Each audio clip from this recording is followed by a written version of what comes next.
যে ব্যক্তি ইস্তেগফার করবে তাকে আল্লাহ রাব্বুল আলামিন মুস্তাজাবুদ দাওয়া বানিয়ে দিবেন। সুবহানাল্লাহ। মুস্তাজাবুদ দাওয়া বুঝুন তো, মানে যে দোয়া করলে আল্লাহ পাক কবুল করে না, আল্লাহর খাঁটি মাহবুব বান্দা।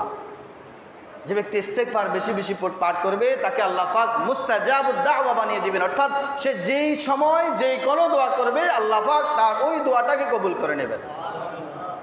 দোয়া হলো আর দোয়া মাখল ইবাদা, দোয়া ইবাদতের মগজ।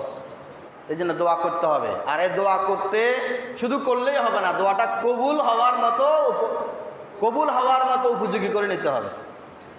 আর এক দোয়া কবুল হওয়ার জন্য মিশন কি? ইস্তেগফার বেশি বেশি পড়ো।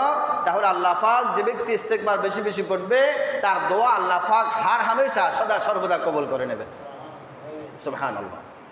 ইমামে আহমদ ইবনে হাম্বল রাহিমাহুল্লাহ, সারা পৃথিবীতে 4টি মাযহাব সবচেয়ে বহুল প্রচলিত। অনেক মাযহাব আছে, তবে সারা পৃথিবীতে 4টি মাযহাব বহুল প্রচলিত। এই 4টি মাযহাবের আলোকে সারা পৃথিবীতে মুসলমানরা ইসলাম পালন করে। এর ভিতরে একটা হলো আমাদের ইমামে আজম আবু হানিফা রহমতুল্লাহ আলাইহি, অর্থাৎ যেটাকে আমরা হানাফি মাযহাব বলি। হানাফি মাযহাব 1 নম্বর। 2 নম্বর হলো শাফি মাযহাব, 3 নম্বর মালিকি, আর 4 নম্বর হলো হাম্বলি মাযহাব। কয়টা মাযহাব পাইলাম আমরা? 4টা মাযহাব, হানাফি, শাফি, মালিকি, হাম্বলি। এই 4 নম্বর মাযহাবের ইমাম তো ওই যুগের সবচেয়ে বড় আলেম যিনি ইমাম উদ-দাহর হযরতে আহমদ ইবনে হাম্বল রাহিমাহুল্লাহ, তিনি একদিন সফরে বের হয়েছেন। প্রতিমধ্যে কনকনে শীত, রাত হয়ে গিয়েছেন, একটা মসজিদে অবস্থান করছেন, তিনি নামাজ পড়ছেন। মাগরিব পড়লেন, এশা পড়লেন। এখন এশার পরে তো স্বাভাবিকভাবে মসজিদের খাদেমরা সবাইকে বের করে দেয়, কি বলেন? এটাই স্বাভাবিক নিয়ম। এখন ইমামে আহমদ ইবনে হাম্বল মসজিদ থেকে বের হয় না। তিনি বলতেছেন আমি এই মসজিদের ফজরেরও মুসল্লি, অর্থাৎ আমি এখানে ফজরের নামাজটা পড়ে তারপরে বের হব। তো মসজিদের খাদেম ইমামে আহমদ ইবনে হাম্বলকে চেনেন নাই, চিনতেও পারেন নাই, কখনো দেখেন না, চিনবেন কীভাবে? এখনও না মিডিয়ার জমানা, একজন বড় আলেমকে আমরা মিডিয়াতে দেখি হলো কী করি? চিনিনি। সেই সময় কি মিডিয়ার জমানা ছিল নি? তাহলে উনি কোথায় বাড়ি, উনি এখানে কোত্থেকে আসবো? তো ইনি বলতেছেন তুমি আমাকে চিনতে পারো না, আমি ইমামে আহমদ ইবনে হাম্বল। তো মসজিদে খাদেম বলতেছে এরকম বড়দের নাম বেশি কত মানুষ খায়, আপনি যে বেচতেছেন না এটার কি গ্যারান্টি? বাইরের মসজিদ থেকে বের করে দিলেন ইমামে আহমদ ইবনে হাম্বলকে। এখন কনকনে শীত, তিনি কোথায় যাবেন?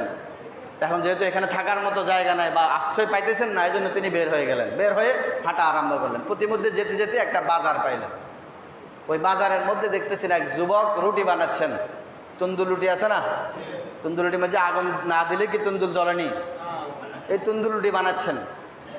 তো তিনি এখানে একটু কনকনে শীতের মধ্যে গিয়ে ওই যুবকের কাছে দাঁড়ালেন আর কিছু কথোপকথন করতে লাগলেন যে আমি একটু ঠান্ডার ভিতরে আসছি, তো একটু যদি এখানে আগুনের তাপ নেই, কোনো সমস্যা আছে কিনা বা কোনো অসুবিধা আছে কিনা? ওই যুবক বলতেছে না, কোনো অসুবিধা নেই। তো তিনি ওখানে দাঁড়ায় রইলেন। ওই যে যুবক রুটি বানায় সে ব্যক্তি যখন রুটিটাকে বেলে তখনও সে আস্তাগফিরুল্লাহ পড়ে। আবার রুটিটা যখন খামিরা বানায় তখনও আস্তাগফিরুল্লাহ পড়ে। আবার রুটিটা যখন আপনার তুন্দুলের ভিতরে দেয় তখনও সে আস্তাগফিরুল্লাহ পড়ে। এখন ইমাম আহমদ ইবনে হাম্বল একটু লক্ষ্য করলেন যে এই যুবকটা মাঝে মাঝে আস্তাগফিরুল্লাহ, তার প্রতিটি কাজের আগ মুহূর্তে সে আস্তাগফিরুল্লাহ এই শব্দটি তার জবানে আসেই। তো ইমাম আহমদ ইবনে হাম্বল রাহিমাহুল্লাহ তিনি জিজ্ঞেস করলেন, যুবক তুমি কি বলো, তুমি কি পড়ো? তখন সে বলতেছে আমি আস্তাগফিরুল্লাহ পড়ি, আমার প্রতিটা কাজের শুরুতে আমি কি করি? আস্তাগফিরুল্লাহ পড়ি। ইমাম আহমদ ইবনে হাম্বল রাহিমাহুল্লাহ বলতেছে এটার কারণ কি কারণে তুমি আস্তাগফিরুল্লাহ বেশি বেশি পড়ো? তো ওই যুবক ইমাম আহমদ ইবনে হাম্বল রাহিমাহুল্লাহকে বলতেছে যে ব্যক্তি ইস্তিগফার বেশি বেশি পড়বে আল্লাহ পাক তাকে মুস্তাজাবুদ দাওয়া বানিয়ে দিবেন, অর্থাৎ তার দোয়া কবুল করে নেবেন। এই জন্য আমি ইস্তিগফার বেশি বেশি পড়ি। তো ইমাম আহমদ ইবনে হাম্বল রাহিমাহুল্লাহ বলতেছে তুমি কি আল্লাহর দরবারে তুমি কি মুস্তাজাবুদ দাওয়া হয়ে গিয়েছো? তোমার দোয়া কি আল্লাহ পাক কবুল করেন?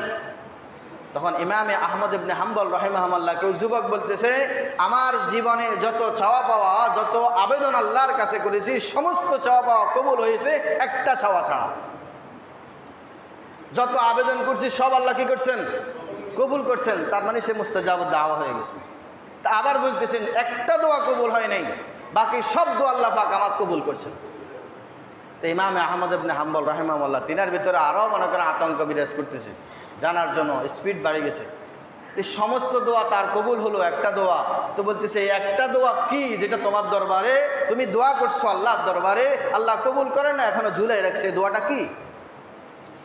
ওই যুবক বলতেছে বর্তমান জামানার ইমামুদ্দাহার যিনি সবচেয়ে বড় আলেম, যিনাকে আমি অনুসরণ করি, যিনাকে আমি অত্যন্ত ভালোবাসি, ইমামে আহমদ ইবনে হাম্বল রাহিমাহুল্লাহ, আমি আল্লাহর কাছে দোয়া করছি আল্লাহ যাতে করে আমাকে মৃত্যুর আগ মুহূর্ত পর্যন্ত যে কোনোভাবে তার সাথে একবার সাক্ষাৎ করিয়ে দেয়।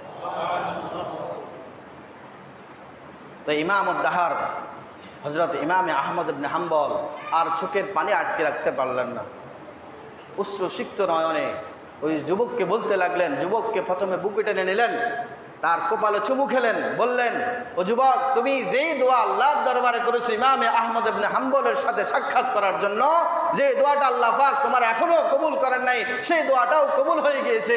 সেই ইমামে আহমদ ইবনে হাম্বল আমি, আল্লাহ আমার কাছে তোমাকে নেন নাই, বরং তোমার কাছে আমাকে আল্লাহ পাক হাজির করিয়েছে। তখন ওই যুবক তিনাকে আরো আলিঙ্গন করলেন, মহাব্বতের সহিত জড়িয়ে ধরলেন, তিনার কপালেও তিনি চুমু খেলেন।